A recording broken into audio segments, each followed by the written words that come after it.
have Stephen explain his journey, and then we'll have several parts. We'll have an outdoor part where we can see the panels, and then we'll have the indoor part where we can see the controls that run everything. Okay. And then sharing of his production so far, right, and how those bills look or don't look, or how what small bills they are. Yeah, what bills? Right. What we'll find out about, and then feel free to ask questions as we go along, and need. And if at some point we may just have more presentation, and then we'll have the question and answers. Yeah. And hopefully you guys can all get some more experience about what's going on. And if you haven't done this already for your house, consider it for your residents. So thank you. Okay. Well, so should I begin? Yes. Okay. Well, thanks for the introduction. I'm Steve Melton. I'm the proud owner of this house. I'm a former military guy, retired military officer. He's a retired military guy as well. And so why did I do this? Why would I take this high risk endeavor with my wife's house to get it, to be all electric? Well, the reason why is because a lot of people talk the talk, but can you walk the walk? And that's really what this is all about. And so I bought this house. We had it built 7 years ago, and it's not a custom home. It's just like a standard build. And I remember talking to the contractor and saying, well, are there any kinds of energy upgrades we can do in the house? And he goes, we build them to code. And I go, well, is there anything we can do above code? And he says, we build them to code. And here's my wife, Sue. Here, come on out. She's the star of the show because she let me do this. Okay. So the goal was, and I am the chapter leader for Citizens Climate Lobby here in the Kansas City area. One of my main loyal members here. Okay, Sharon, and so we talk about reducing CO2 footprints, and energy efficient houses, things that we can do to lower our carbon footprint individually and collectively. And it seemed to me that the goal has to be complete electrification of the house. And so I said, let's see if we can do it to our house. And after years of cajoling and pleading, Sue, the star of the show, said, okay, let's go ahead and do it. And I didn't do it alone. I did it with the consultant. Shauna helped me out with a lot of it. Mike helped me out with a lot of it, the insulation part. The good people from Mission Electric who installed the heat pump and a lot of the mechanical things. And then Astrowatt Solar. Do we have anybody here from Astrowatt Solar? Hello, how you doing?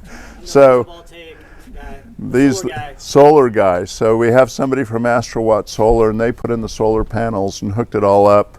And then we also had some help from the people who installed the pellet stove, our wood pellet stove, which is the most recent thing. And we'll see all that when we go inside. But so this is really an experiment. Can you take a house that was built just, by home builders and turn it into an all-electric house, and what does it take to do it and make it efficient? So this is kind of the experiment that we were running here.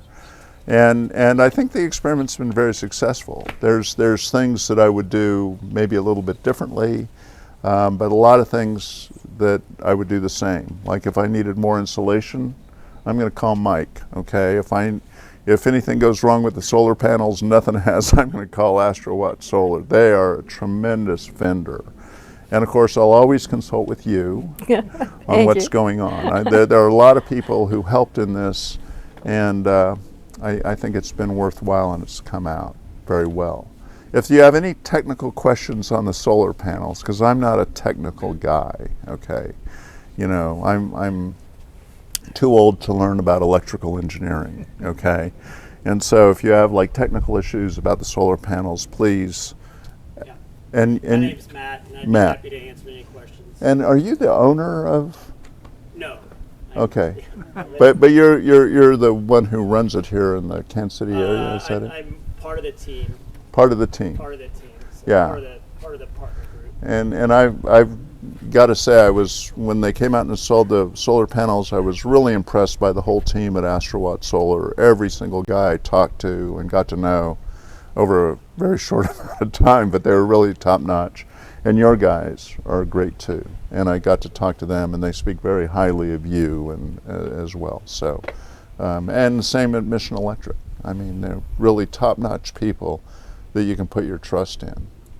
Okay, so, well, this is the front of the house, and not much has changed here. Should we go look at the solar panels and the heat pump, or is there something else I need to say? Why don't you tell them just kind of run through some of the things that you did on the inside, and then we'll look at the solar panels, and then just kind of run through what you started out doing. Well,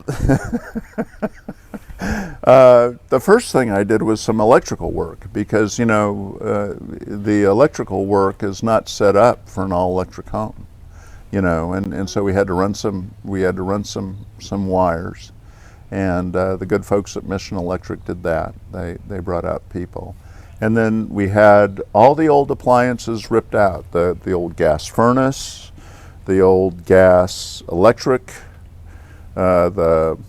the air conditioning on the side, The hot water. the hot water, all that stuff got ripped out, and it was only like 5 years old. The 5-year-old old stuff. It was, yeah, the 5-year-old stuff. Gas dryer too? No, we didn't have a gas dryer.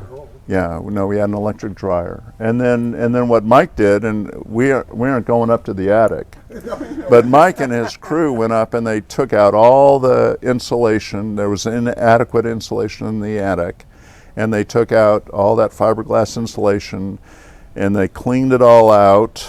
And then what they did was they foamed everything, around the sills and around the lights and everything, so it's sealed. And then they put in a gigaton of insulation. So he says it's like R48, but everybody who's looked at it says this is R60 or higher up there. So I think I got a little bonus on the cellulite. What insulation was that? Cellulose. Okay. So let's go around.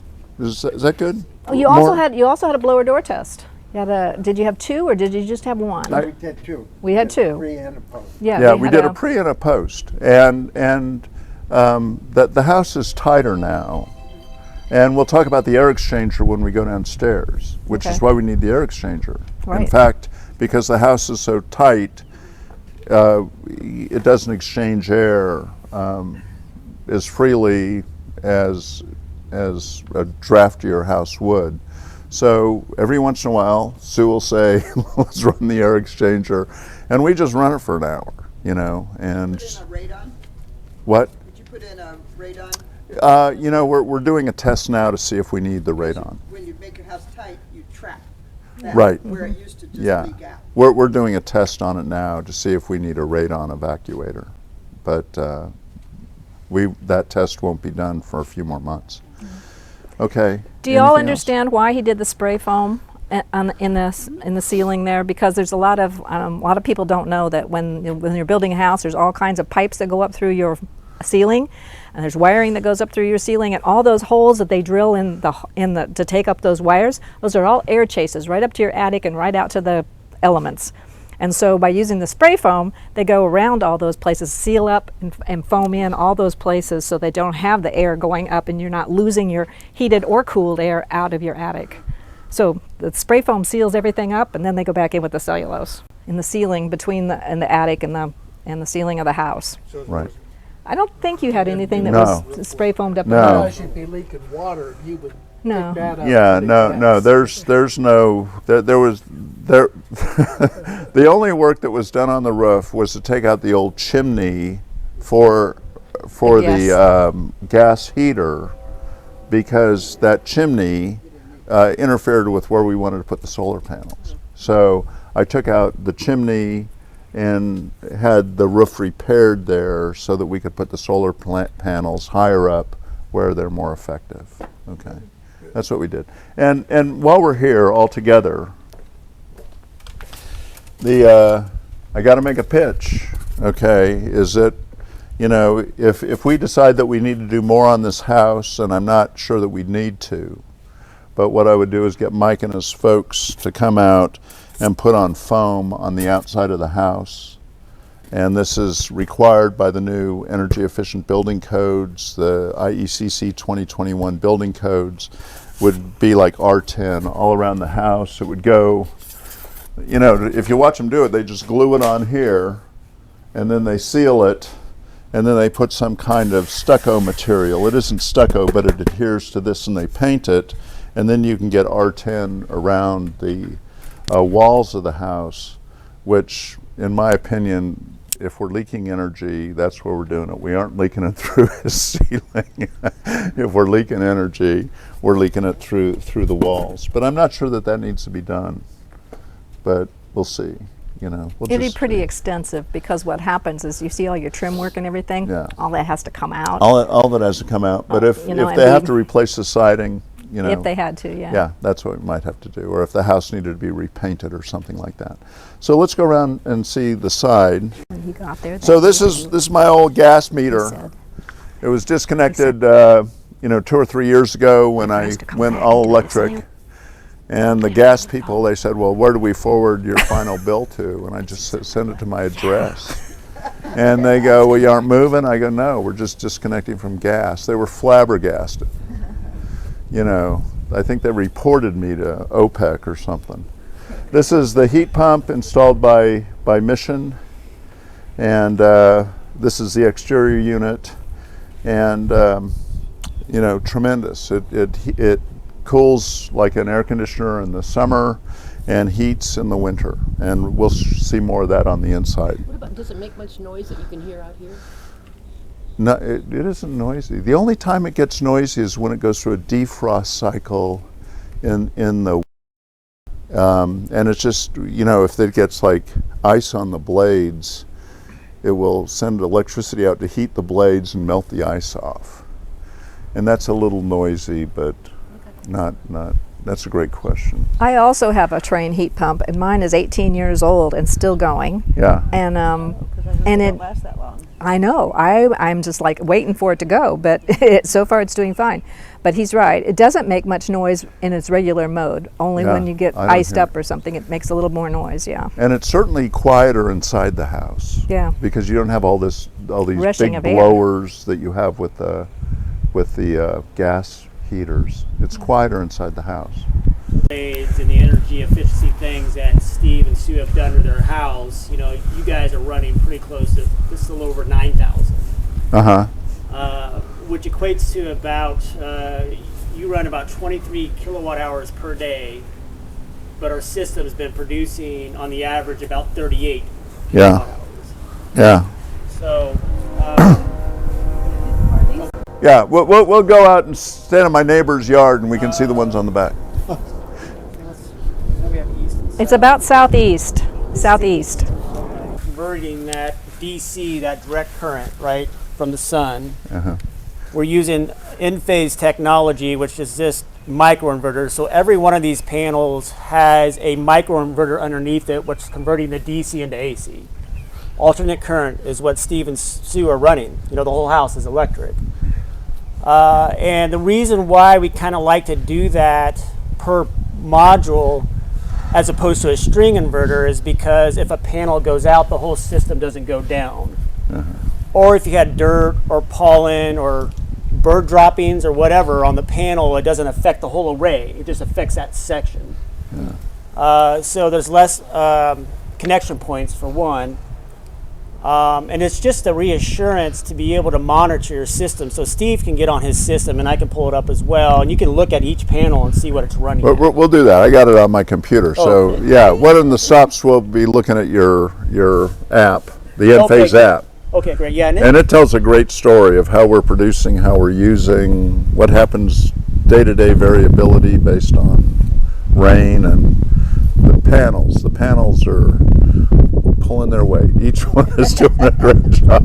We do a pretty extensive study, and we take about 6 years of weather in this part of the hemisphere to get our calculations. And we're also measuring the sunlight hours that we get on the property. So you do have somewhat of a relationship with your energy. I know not everybody sits down and looks at their electric bill, and that's fun. You know, I mean, how many people really do that? Okay, that's good. You must be an engineer. I do. But it's one way to monitor it, and plus on our end, we can also via satellite into Steve and Sue's system and see what's going on as well. Yeah. With that. So the fact that they did the installation beforehand, did that reduce the load and then some number of panels they needed? Absolutely, yeah. I mean, the better we are, more efficient in the house, the smaller the system, the less cost. Yeah.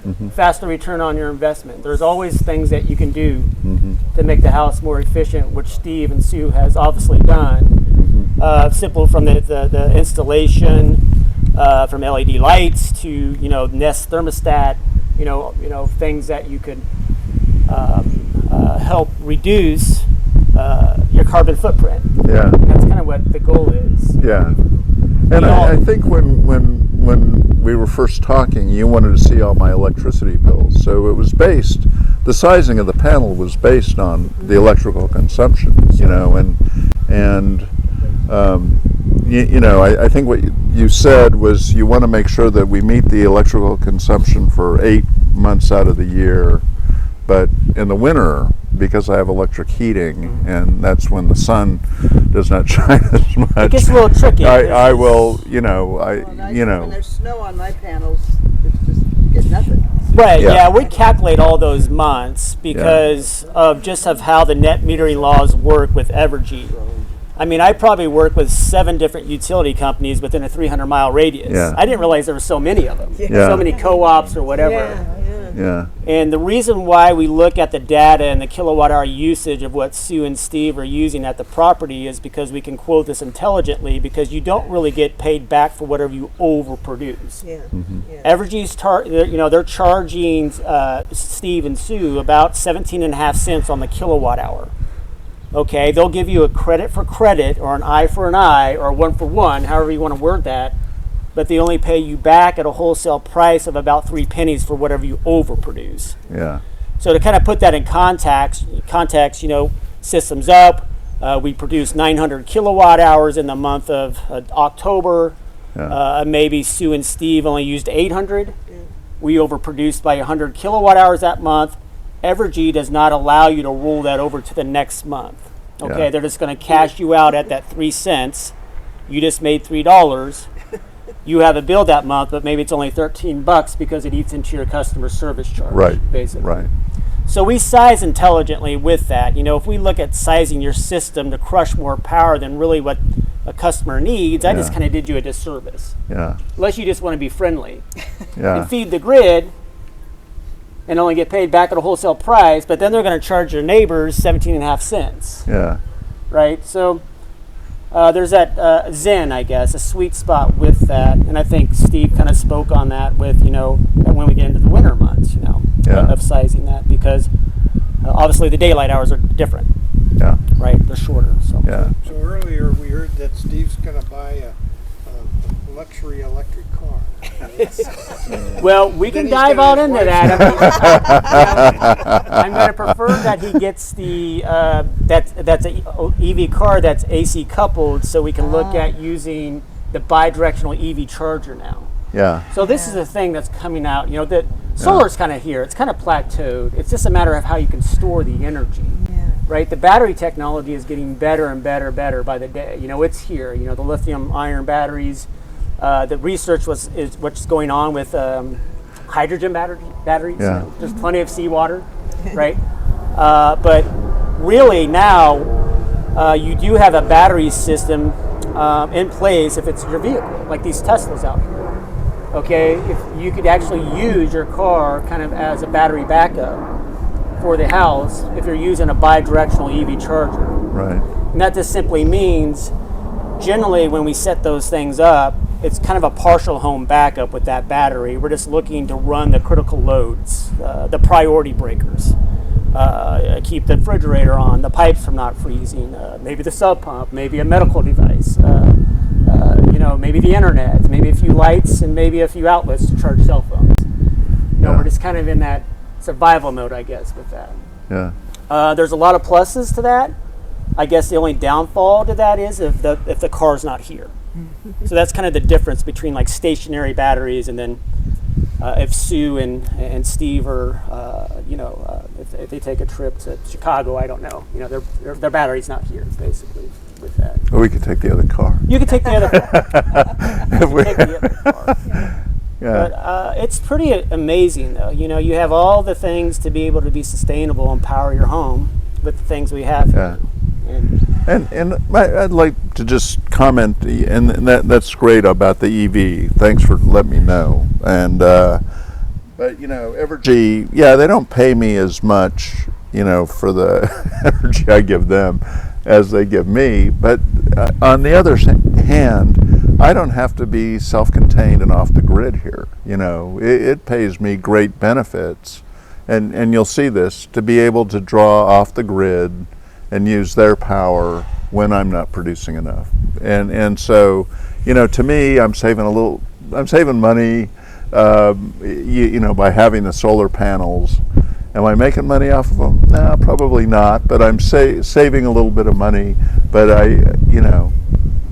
it's good having the grid there to help. We run your numbers, and you start to see that money go back into your pocket in about 8.5 years. That's the reality of it. Okay. But on a 25-year warranty product that's still running at 92% after 25 years, it makes a lot of sense. It's an appreciating asset. Right. If you're looking for instant gratification for as right. return on investment, you're probably going to be disappointed, just to be honest with you. Yeah. But the reality of this is, and I know this sounds kind of pitchy, and I really love what I do because it works. Okay, the only, I guess the only gamble you have with this, if it didn't work, but we know it works very well, is that you're making that payment every month, right? You're always making that payment. It's always going to come. Why not make it towards your own power plant? You own your own house. You just don't own your own power. Yeah. Why always be at the mercy of utility companies? Yeah. And believe it or not, utility companies welcome this. Mm-hmm. The strain on the grid, it's real, and it's failing. There's a reason why they're building these huge solar farms, right? Where's that power going to come from? We were fortunate to be part of a pilot program with Evergy to where we're installing LG batteries. 300 on the Missouri side and 300 on the Kansas side, because they're trying to figure out where can they pull power from. Mm-hmm. So they welcome this. We take a major strain off of a grid, and we need all forms of power. That's really what it's coming down here with that. But I don't mean to overtalk you guys. Let's go back onto my neighbor's property. You can see their panels, which were put in. Yes. Ideally. Yeah, and that Astrowatt Solar put theirs in as well, and they had theirs built. But you can see I've got 10 on the side of the house. Does not. I got 12 on the back of the house. Small dogwood tree that the neighbor And I was really worried that the back of the house wouldn't perform well because of my trees, and I'm not going to cut down my trees because I love my forest. And all the variables. But there's no interference from the forest yet, and when the winter comes, the leaves won't be on the trees, so I think we'll still get really good production. But I was kind of skeptical about the whole array, but the people at Astrowatt Solar said, no, this will work. They had a picture of the house, they flew a drone over it, they did all the calculations that Matt was talking about, and every one of those panels is doing its job up there. So when did you install?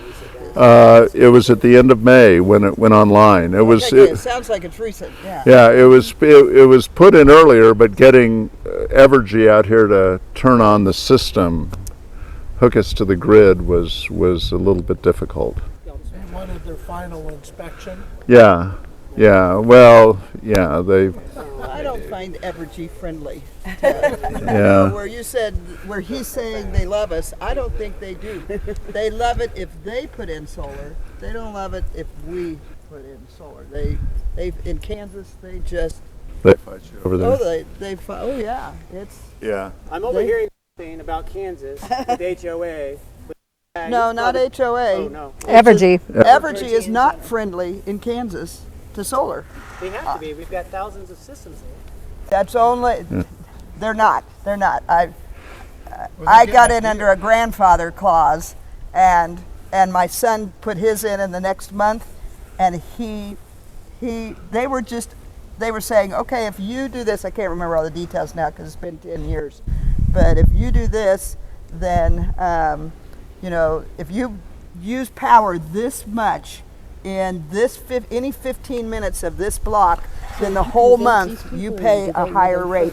He got These were zero. first. They put theirs on He within a year. He put his own solar of in, spent moving in. $15,000, And then and made I zero was money skeptical back. that my The good house news would be is able to that use law the. got changed. Right. But then I decided, okay, Things have go changed with it. since then. Yeah, Yeah. so they were Is that like a charging little people on the creek or Kansas something out in side there, too? about 15 Right cents here. more on the Yeah, kilowatt hour yes. between. I built that dam. But I that's built this only walk. because they got I've got like sued. 2 It's bridges not back there. because they were friendly.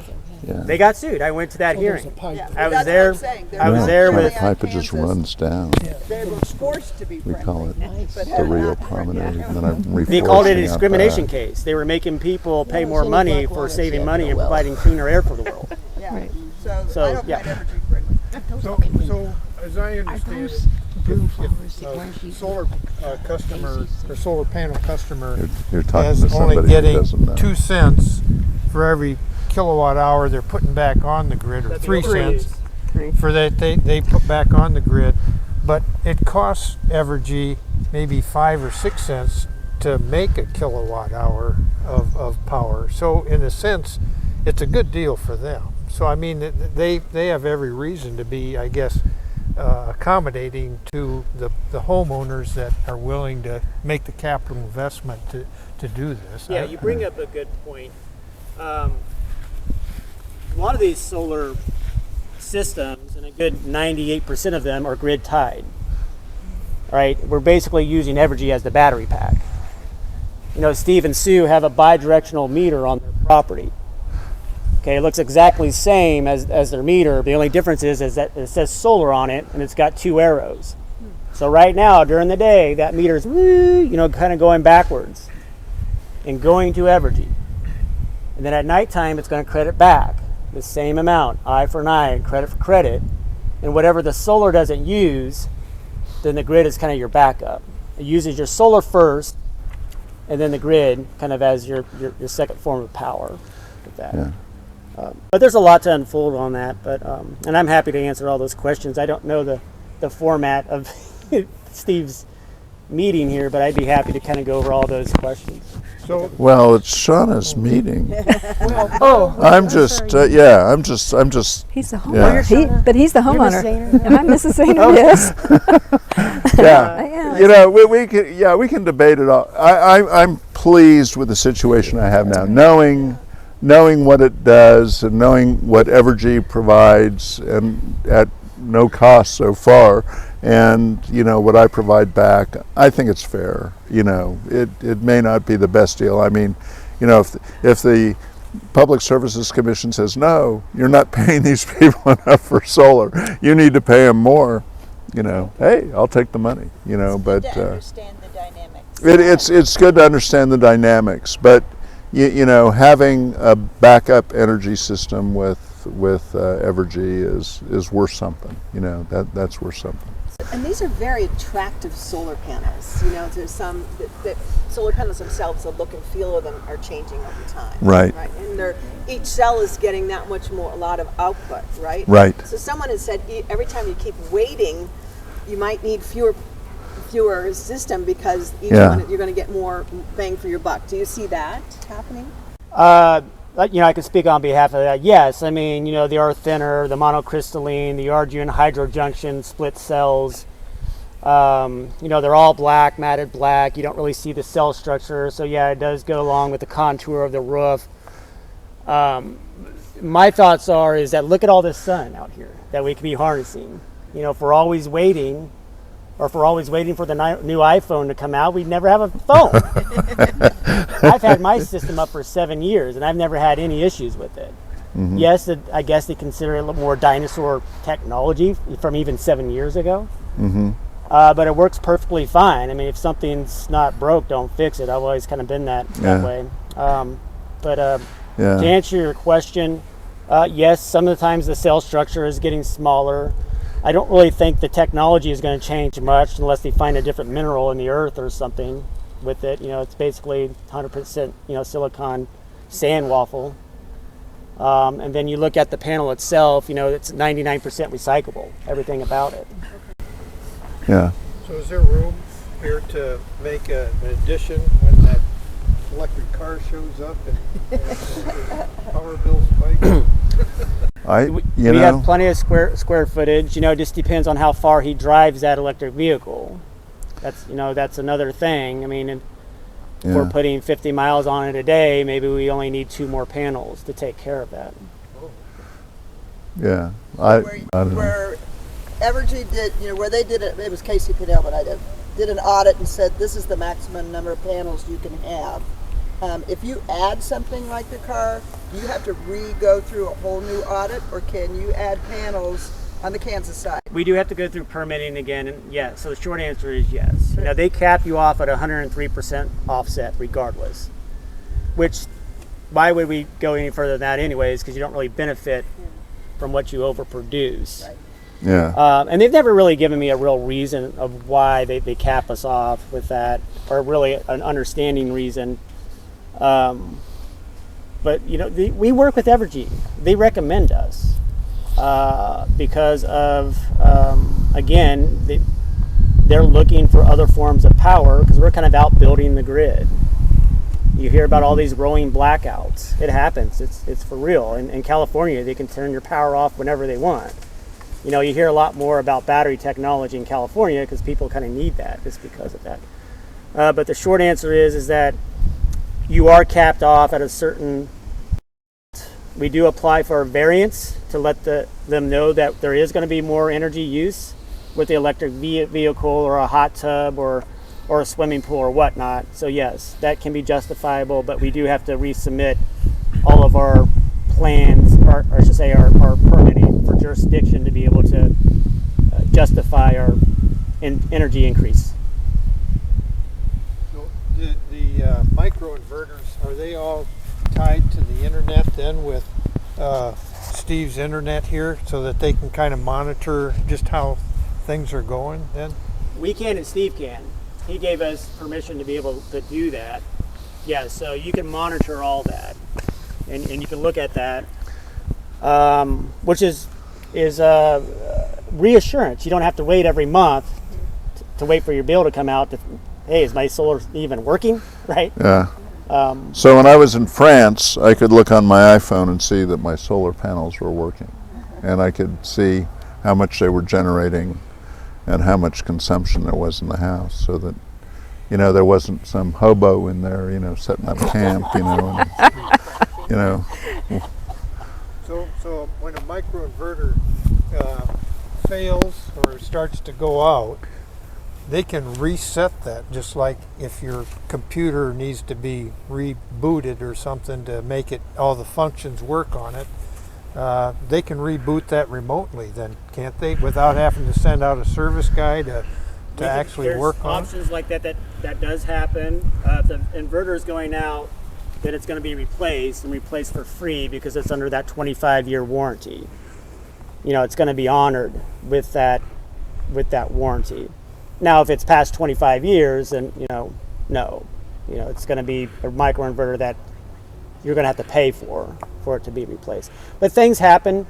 Sometimes we'll have systems that have critter guard around them because you get rodents or squirrels on the roof. I've gone to a couple of properties where I've seen a microinverter just shredded from something nibbling on it. Right? Like, why is this panel out? What's going on? And it was, sure enough, it was a squirrel that was, tampering with that. But we see that. We can see every one of the panels when we via satellite into the system to be able to see that. I've gone to houses that, I pulled out a 45 caliber out of a panel before. Jeez. So I don't know if it was just somebody shooting up in the air or something. I mean, the panel was still working, but it was, spidered. Mm-hmm. And I always tell people, not only am I, providing cleaner air for the world, I'm also stopping bullets from going into people's Armor houses. plated. Could you give a little summary on the notion of using the grid for the backup, your backup battery? What are the kinds of critical times when, if the grid is overstrained or actually goes down for some reason? I would assume, like, if it's a heat issue, like super hot for a long period of time and the grid goes down, then you're self-contained and that's good because the sun is shining. Is it more vulnerable in the winter? For example, when somebody mentioned snow on the solar panels and you're not producing anything, if you had like the Texas cold snap, where it goes on and your tipping point is frozen pipes. So, so do you build in certain little extra something or others for those cautions? The short answer is yes. I mean, I want to unpack this. I mean, there's a lot to unpack with that question, because if, Steve doesn't have a battery. He doesn't have a storage solution with a battery backup. So if the grid does go down, his system shuts off. It's got a rapid shutoff switch. It detects when the grid is on or off. Okay, it's not a switch that Steve and Sue have to go out and like manually turn off. Go throw the switch, honey. But it's and that's just a safety issue, because you don't want to be generating power during the day when the guys and gals are working on the lines, because you don't want to be sending power back through the lines because you're going to zap them. So the only way that you would have power in event of a power outage is if you had a storage solution, or energy security is what I like to call it. In-phase batteries, Tesla Powerwalls, Franklin batteries, LGs, there's a lot of them that are out there. And we actually had a harsh, reality, what happened in Texas like 3 years ago when they had that freeze. I mean, it doesn't happen, right? We have customers, because we have a branch down there in Houston, that still had power, but they also had a battery. They didn't lose their house. Their clocks didn't even blink in the kitchen as far as when it transfers over between the solar and the battery.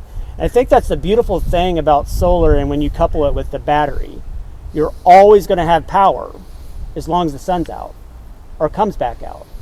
And it's been here for, 4 billion years.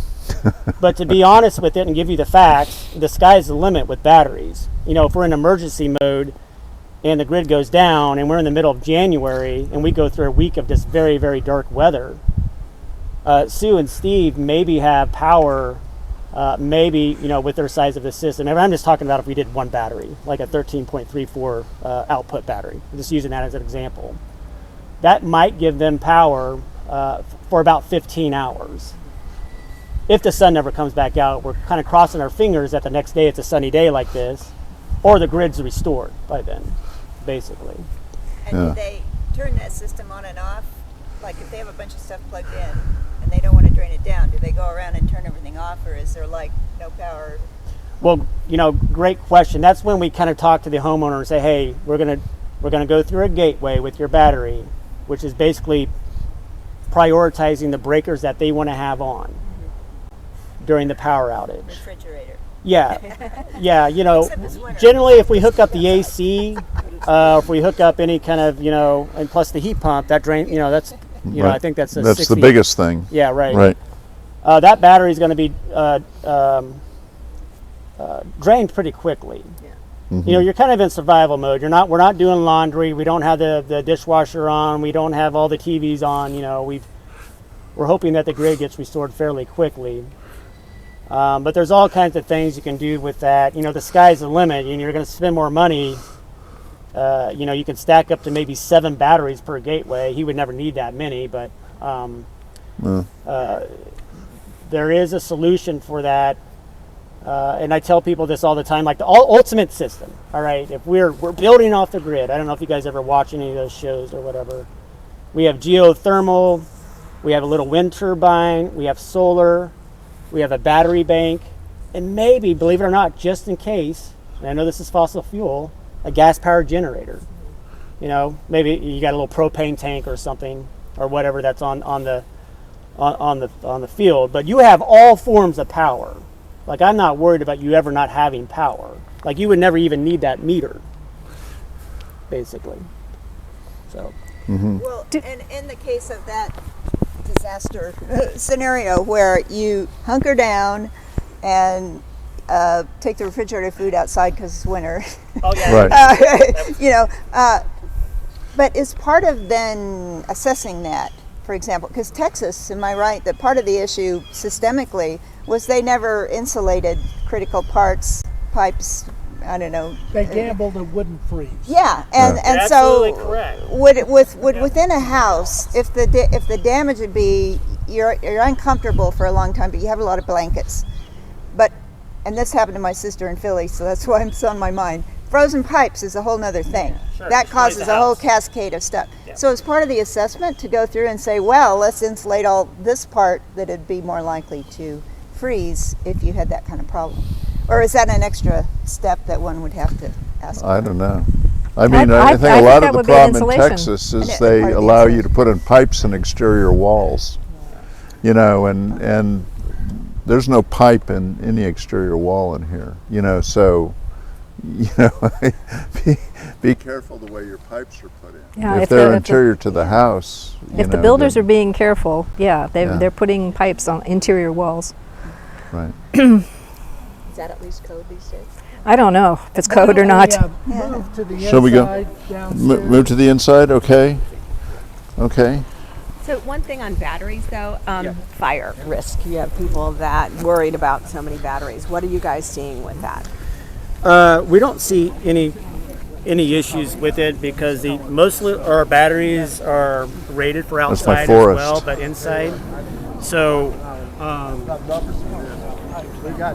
I think there's been a few instances where Yeah. people were scared about. That's how about what I got here. batteries happen because You got it's twice as on much charging, as like I you hear got. about that Samsung notebook that you couldn't fly with. Remember that on Yeah. the planes? 'Cause it- Downstairs, is that where we want to go downstairs? Okay.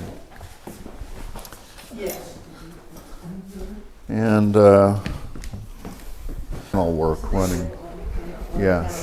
Yeah, but they did have to run new wires going into the panel, and Did you have to buy a bigger panel? no, No. but I didn't have to buy a bigger panel. But they had to run some wires in there for the heat pump, and then I also had them run wires out to the garage, so when we get the electric car, you know, we have electricity going out there. Now, it may be not the kind of electricity Matt wants me to have, but I guess they can run a new wire down the conduit. I guess. So this is in here is the heat pump, and like I said, it's put in by Mission. This is the heat pump part, and then there's two coils up here. I think they're up here. They're going in the mechanical That are just room. electrical resistance coils. So mainly, the system works just off the heat pump part of it. You know, bringing heat from the outside in the winter. But if we need a little backup, we've got resistance coils here. And I put these in. So this is not what heat is. This is not for heat. This is for noise. This is soundproofing. cheap. My nephew stayed here one night in the winter, and he says, you know, it's really noisy in that room, and we just realized that we needed to put some soundproofing in there.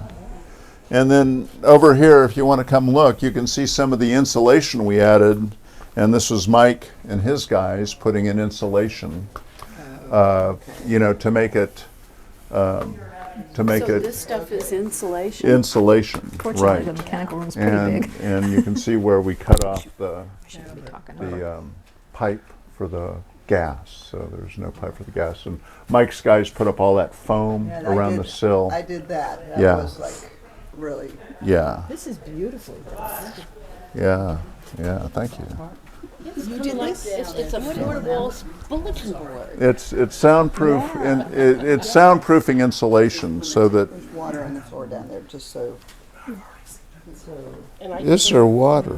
Is that just a piece of the installation? Or is that, oh, that's a shadow. It's a shadow. And this is our oversized gas, or not gas heater, but the water heater, right? Text Electric. or call or email. And it's electric. So And, whatever works. I called.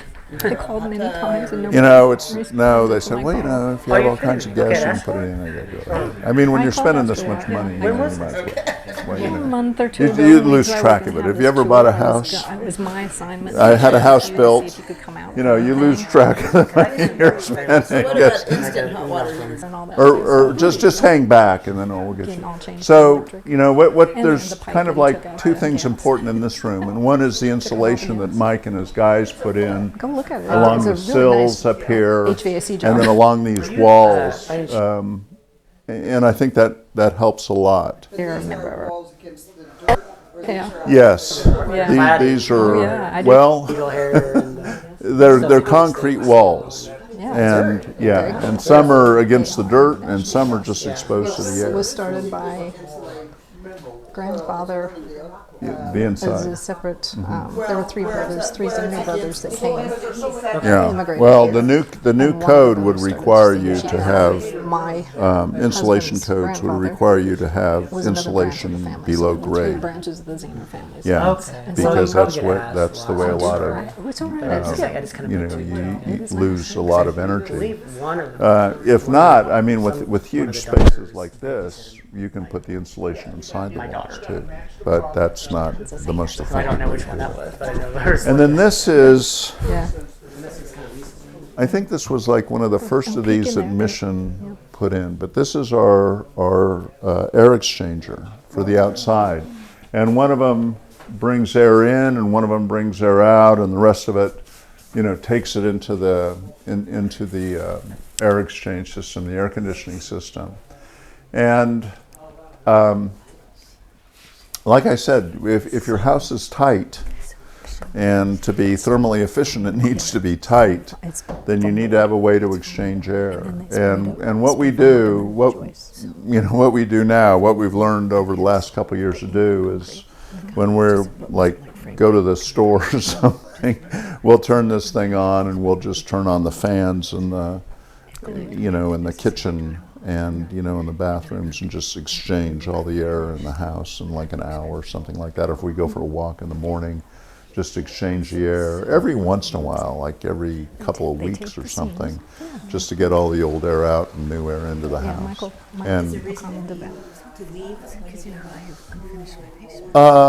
Well, it's an electric motor. It is a little bit noisy, but it's just too easy to do it when we're gone. Yeah.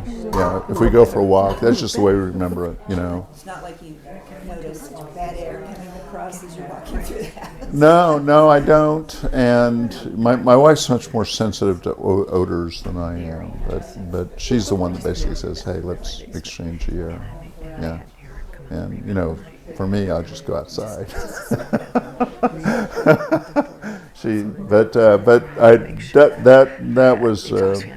That was a good thing to get.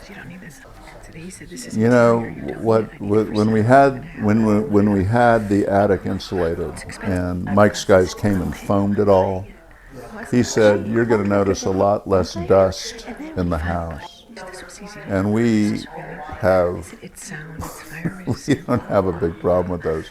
We'll get the guys from Mission. They come out once a year or twice a year, whatever it is, to look at the system, and the system works fine.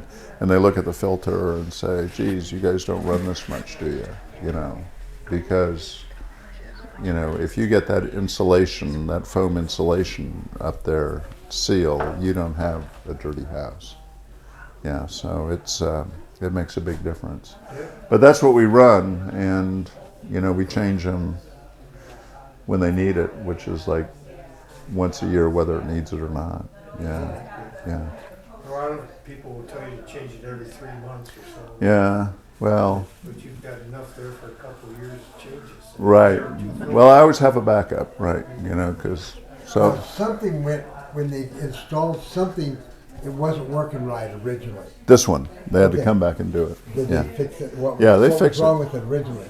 It was some circuit board. I don't know. Yeah. It was some electronic, switch. I don't know. I couldn't remember. I just remember something. Yeah, yeah. But this is it. So yeah. So all the foam, and really this should be done in every house. This should be done every. We foam the rim joists. Yeah.